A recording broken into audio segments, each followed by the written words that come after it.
Point out that with us are many family members of citizens who were subject to human radiation experiment, and some of the advocates who represent them. Their presence signifies that this administration's commitment to meeting our obligations of power, our willingness to share information, to respect the right of people to know the facts, the responsibility to limit secrecy, and that which is truly essential, and that is to make those who were wronged and harmed whole. When President Clinton came to Washington, he was dedicated to the task of rebuilding the relationship of trust between the citizens and its government. This advisory committee report, the President's response, and the actions he will direct many of us to take today are all evidence of our commitment and his commitment to rebuild the trust with the American people. Why did we do this? Why did the President direct his administration to open the doors on human radiation experiments? I believe that this openness puts us in a position as a nation to close many chapters of the Cold War, just as the President did by ending nuclear weapons testing for the United States, as the United States and Russia did in pointing our missiles away from each other, and in dismantling warheads and extending the NPT. And today, another step of that openness is coming clean on the human radiation experience. When the President appointed the advisory committee, he committed our whole government to a massive record search, which included some 840,000 pages and the declassification of some 3,020 documents. And we have made available to the American people these government records because they strike at the heart of the relationship between the American people and their government, and whether the government misused individual citizens. The President committed to do this without knowing where it would lead or whether the records would reveal government mistakes, cause embarrassments, or lawsuits. He did this because he believed that it was the right thing to do. Today, the President receives from Dr. Faden and her colleagues on the President's Advisory Committee a report that tells the story of radiation experiments involving human subjects funded by the government. We did not realize when we began this journey the difficulty of the charge given these citizens. Eminent ethicists, physicians, scientists, citizens, even lawyers. For the past 18 months, the advisory committee members and their staff have devoted much of their lives to this investigation. They sacrificed their weekends, their vacations, and late hours. And in the end, for the committee, their actual working days to review the documents going back for decades.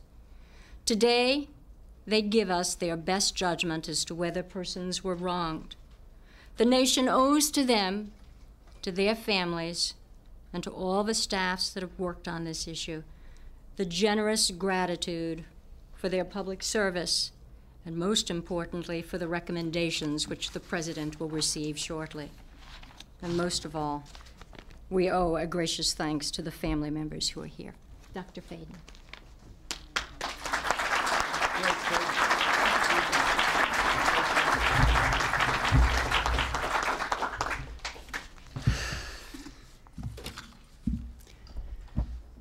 Mr. President, Secretary O'Leary, Attorney General Reno, Secretary Shalala, other members of the Human Radiation Interagency Working Group, on behalf of my 13 colleagues on the Advisory Committee, I am proud to submit our final report.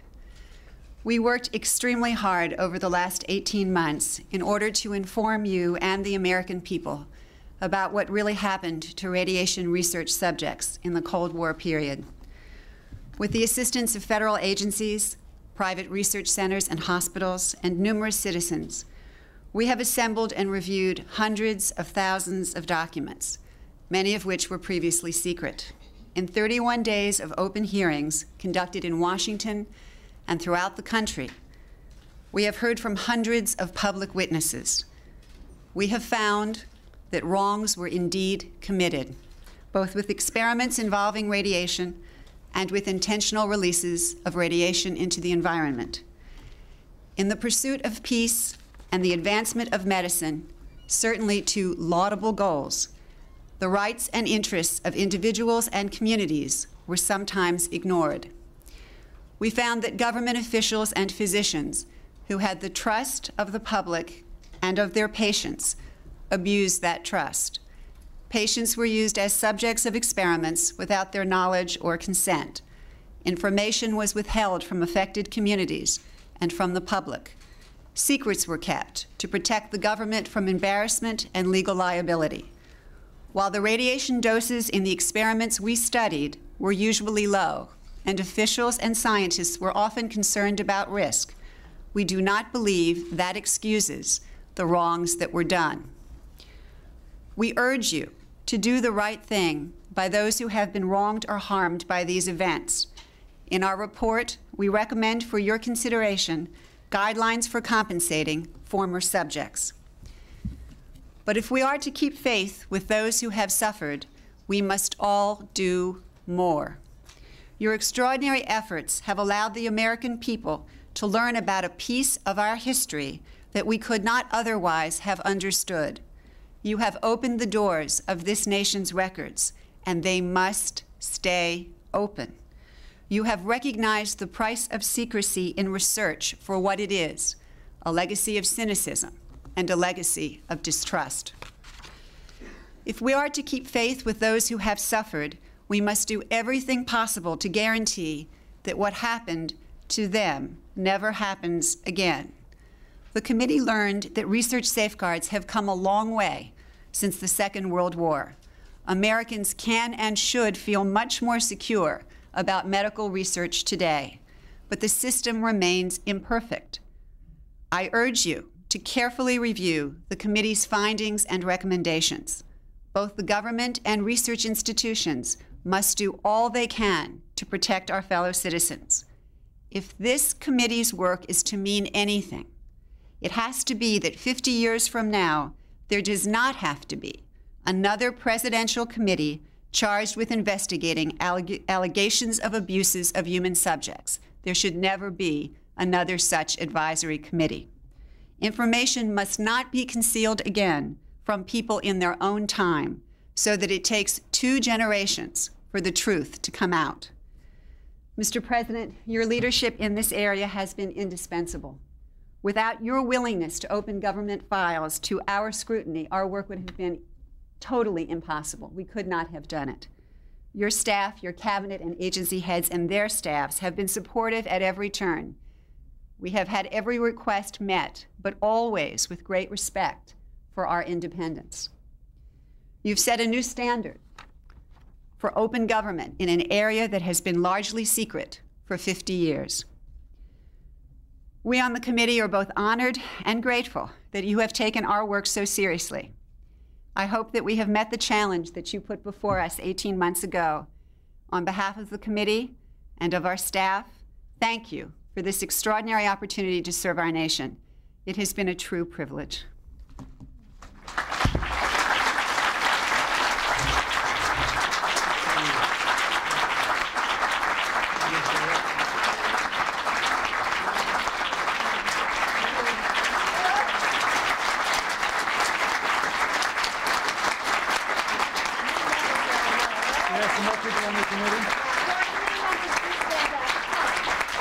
The other committee members, please stand.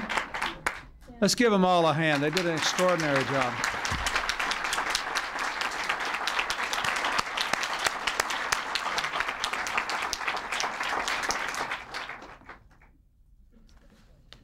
Let me begin with a simple thank you to everyone who participated in this extraordinary project and to everyone who supported them.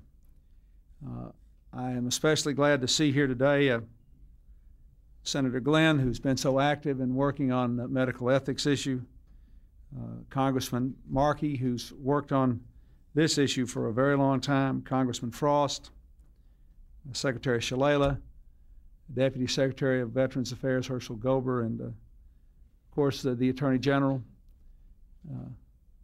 basically tries to get us all to do the right thing all the time. I want to thank Secretary O'Leary for her extraordinary devotion to this cause. And you heard in her remarks basically the way that she views this. It's a part of her ongoing commitment to finish the end of the Cold War. And perhaps no energy secretary has ever done as much as she has to be an advocate, whether it is for continued reforms within the Energy Department or her outspoken endorsement of the strongest possible commitment on the part of the United States to a comprehensive test ban treaty, which I believe we will achieve next year in no small measure thanks to the support of the Secretary of Energy. And of course, I want to thank Dr. Ruth Faden for her extraordinary commitment of about a year and a half of her life to this unusual but important task. And all of you who served on the committee, I remember the first time we put this committee together, I looked, I said, that's a pretty distinguished outfit. I wish I could give them 5 or 6 jobs to do. I'll expect you back next Monday, and then we'll. I do thank you so much for the work you have done. Let me tell you that just as this is an important part of the efforts that Secretary O'Leary outlined, I saw this committee as an indispensable part of our effort to restore the confidence of the American people in the integrity of their government. All of these political reform issues, to me, are integrated. When I became the president, I realized we had great new economic challenges, we had profound social problems, that a lot of these things had to be done by an energized American citizenry, but that our national government had a role to play in moving our country through this period of transition. And in order to do it, we needed to increase the capacity of the government to do it through political reform, but we also needed, as much as anything else, to increase the confidence of the American people that at the very least they could trust the United States government to tell the truth and to do the right things. So you have to understand that for me, one reason this is so important is that I see it as part of our ongoing effort to give this government back to the American people.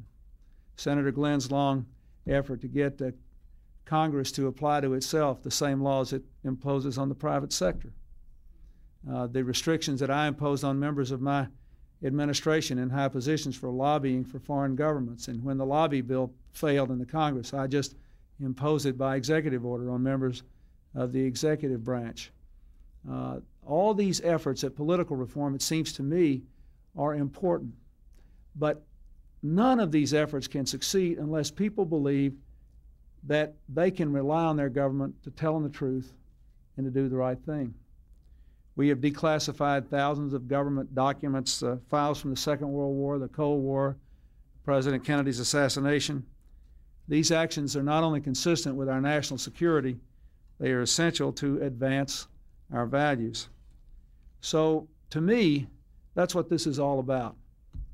And to all those who represent the families who have been involved in these incidents, let me say to you, I hope you feel that your government has kept its commitment to the American people to tell the truth and to do the right thing. We discovered soon after I entered office that with the specter of an atomic war looming like Armageddon, far nearer than it does today, the United States government actually did carry out on our citizens experiments involving radiation. That's when I ordered the creation of this committee. Dr. Faden and the others did a superb job. They enlisted many of our nation's most significant and important medical and scientific ethicists. They had to determine first whether experiments conducted or sponsored by our government between 1944 and 1974 met the ethical and scientific standards of that time and of our time. And then they had to see to it that our research today lives up to nothing less than our highest values and our most deeply held beliefs. From the beginning, it was obvious to me that this energetic committee was prepared to do its part. We declassified thousands of pages of documents. We gave committee members the keys to the government's doors, file cabinets, and safes. For the last year and a half, the only thing that stood between them and the truth were all the late nights and hard work they had to put in. This report I received today is a monumental document in more ways than one. But it is a very, very important piece of America's history, and it will shape America's future in ways that will make us a more honorable, more successful, and more ethical country. What this committee learned, I would like to review today with a little more detail than Dr. Faden said, because I think it must be engraved on our national memory. Thousands of government-sponsored experiments did take place at hospitals, universities, and military bases around our nation. The goal was to understand the effects of radiation exposure on the human body.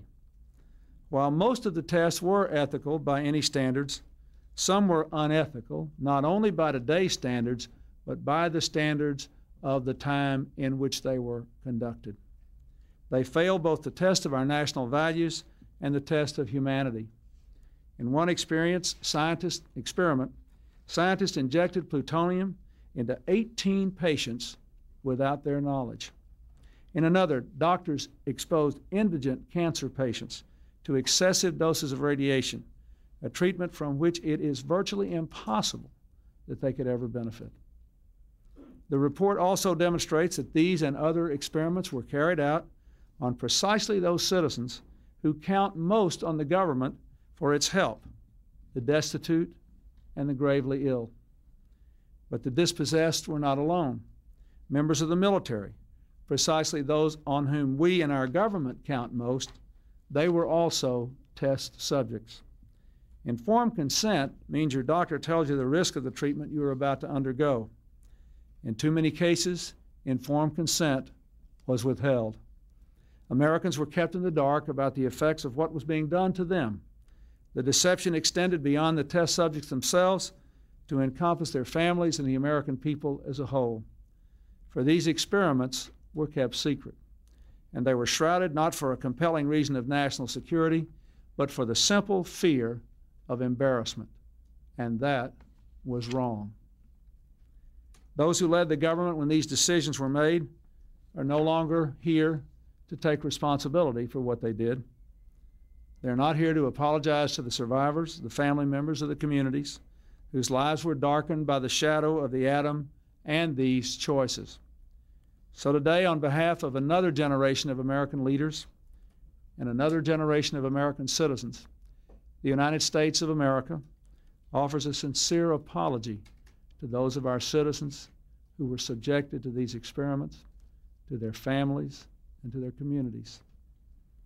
When the government does wrong, we have a moral responsibility to admit it. The duty we owe to one another to tell the truth and to protect our fellow citizens from excesses like these is one we can never walk away from. Our government failed in that duty, and it offers an apology to the survivors and their families, and to all the American people who must be able to rely upon the United States to keep its word, to tell the truth, and to do the right thing. We know there are moments when words alone are not enough. That's why I'm instructing my cabinet to use and build on these recommendations, to devise promptly a system of relief, including compensation that meets the standards of justice and conscience. When called for, we will work with Congress to serve the best needs of those who were harmed. Make no mistake, as the committee report says, there are circumstances where compensation is appropriate as a matter of ethics and principle. I am committed to seeing to it that the United States of America lives up to its responsibility. Our greatness is measured not only in how we so frequently do right, but also how we act when we know we've done the wrong thing, how we confront our mistakes, make our apologies, and take action.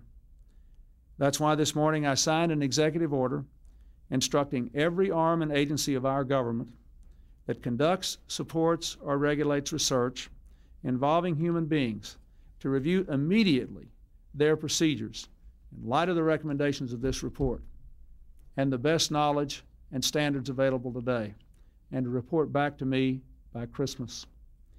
I've also created a Bioethics Advisory Commission to supervise the process, to watch over all such research, and to see to it that never again do we stray from the basic values of protecting our people and being straight with them. The report I received today will not be left on a shelf to gather dust. Every one of its pages offers a lesson, and every lesson will be learned from these good people who put 1.5 years of their lives into the effort to set America straight. Medical and scientific progress depends upon learning about people's responses to new medicines, to new cutting-edge treatments. Without this kind of research, our children would still be dying from polio and other killers. Without responsible radiation research, we wouldn't be making the progress we are in the war on cancer. We have to continue to research, but there is a right way and a wrong way to do it. There are local citizens review boards. There are regulations that establish proper informed consent and ensure that experiments are conducted ethically. But in overseeing this necessary research, we must never relax our vigilance. The breathtaking advances in science and technology demand that we always keep our ethical watchlight burning. No matter how rapid the pace of change, it can never outrun our core convictions that have stood us so well as a nation for more than 200 years now, through many different scientific revolutions. I believe we will meet the test of our times, that as science and technology evolve, our ethical conscience will grow, not shrink. Informed consent, community right to know, our entire battery of essential human protections, all these grew up in response to the health and humanitarian crises of this 20th century. They are proof that we are equal to our challenges. Science is not ever simply objective. It emerges from the crucible of historical circumstances and personal experience. Times of crisis and fear can call forth bad science, even science we know in retrospect to be unethical. Let us remember the difficult years chronicled in this report and think about how good people could have done things that we know were wrong. Let these pages serve as an internal reminder to hold humility and moral accountability in higher esteem than we do the latest development in technology. Let us remember, too, that cynicism about government has roots in historical circumstances. Because of stonewallings and evasions in the past, times when a family member or a neighbor suffered an injustice and had nowhere to turn and couldn't even get the facts, some Americans lost faith in the promise of our democracy. Government was very powerful, but very far away and not trusted to be ethical. So today, by making ourselves accountable for the sins of the past, I hope more than anything else, we are laying the foundation stone for a new era. Good people like these members of Congress who have labored on this issue for a long time and have devoted their careers to trying to do the right thing and having people justifiably feel confidence in the work of their representatives. They will continue to work to see that we implement these recommendations. And under our watch, we will no longer hide the truth from our citizens. We will act as if all that we do will see the light of day. Nothing that happens in Washington will ever be more important in anyone's life affected by these experiments, perhaps, than these reports we issue today. But all of us as Americans will be better off because of the larger lesson we learned in this exercise and because of our continuing effort to demonstrate to our people that we can be faithful to their values. Thank you very much.